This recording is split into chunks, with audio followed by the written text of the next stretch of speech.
तमाशा लावलाय हा?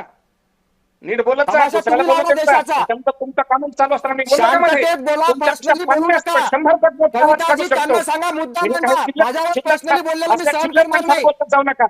कुणासमोर बसलाय तू तुम्ही? चिल्लर, ए पांडव, तू चिल्लर. अशा व्यवस्थित एक बोल. मिनिट कोण तुम्ही चिल्लर? दोघांनीही कविताजी, आपापल्या भाषा त्यांना सांगा संयमानं personally वापरा. बोलू नका. पांडवजी, तुम्हीही शांतपणे तुमच्या प्रश्नाचं उत्तर द्या की. सरळ सांगतोय, बोलतो तर मध्ये मध्ये कशाला तुम्ही बोलता मग?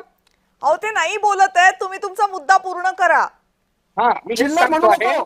की 3,000 कार्यक्रम आम्ही 26 नोव्हेंबरच्या निमित्ताने संविधान दिनाचे आम्ही घेतो. आमची 10 पुस्तकं त्याच्यावर आहेत. 12 ठिकाणी महाराष्ट्रात संविधान अभ्यास मंडळ आहेत आणि त्यामुळे संविधानाला मानतोच. पण त्याचबरोबर एक चॅलेंज आणखीन आम्ही कपिलजीला देऊ इच्छितो. मनुस्मृतीला आम्ही मानत नाही. मनुस्मृती धर्मग्रंथ आमचा नाही. मनुस्मृती आता कायदा नाही. आम्ही तो कधी मानला नाही. मला संघात येऊन फक्त 60 वर्ष झाले. 60 एकदाही मनुस्मृतीवरचं भाषण केलं नाही, ऐकलं नाहीये. त्यामुळे ह्या भ्रमात तुम्ही जाऊ नका. असं जर आम्ही तुम्हाला सांगितलं आणि तुम्ही येऊन चेक केलं तर तुमच्या लक्षात येईल. येतं काय मग संघात? असा माझा चॅलेंज आहे तुम्हाला. मनुस्मृती तुम्ही मानता, जातीवादी तुम्ही आहात. अहो, जातींचा संघ तुम्ही उभे संघासारख्या- केला आणि हिंदूंचा संघटन उभं करतो. तुम्हाला चॅलेंज आहे. इथं जर आल्यानंतर तुम्हाला मनुस्मृती दिसली आणि मनुस्मृतीवरचं भाषण दिसलं तर मग तुम्ही संघात आलं पाहिजे. हे चॅलेंज स्वीकारा.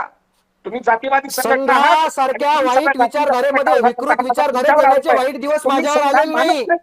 संविधानाची तुम्हाला अडचण आहे. संविधान जर मानत असाल तर संविधानातलं महत्वाचं मूल्य धर्मनिरपेक्षता मान्य करा. लक्षात ठेवा. संविधान जर मानत असाल तर धर्मनिरपेक्षता हे संविधानाचं महत्वाचं मूल्य आहे ते मान्य करा. समानता हे मान्य करा. जातीवाद करणं बंद करा. हे आधी मान्य करा. राष्ट्रीय स्वयंसेवक संघ आणि तुमच्यामध्ये जर हिंमत असेल, अहो संविधान आम्ही मानतो. आजपर्यंत एकही काँग्रेस किंवा एकही काँग्रेसचा नेता दाखवा की ज्याने संविधानाच्या विरोधी बोलला, संविधान बदलाची भाषा केली. पण राष्ट्रीय स्वयंसेवक संघाचे अनेक लोक दाखवतो की ज्यांनी संविधान बदलाची जाहीरपणे भाषा केलेली आहे. संविधान बदलासाठी सत्ता मागितलेली आहे आणि तुमचे संविधान विरोधी वक्तव्य अनेक दाखवू शकतो. खोटं बोलणं म्हणजे चालतं असं नाही. हिंमत असेल तर कपिल उद्याच्या लोकेजी, तुमच्या कपिल लोकेजी,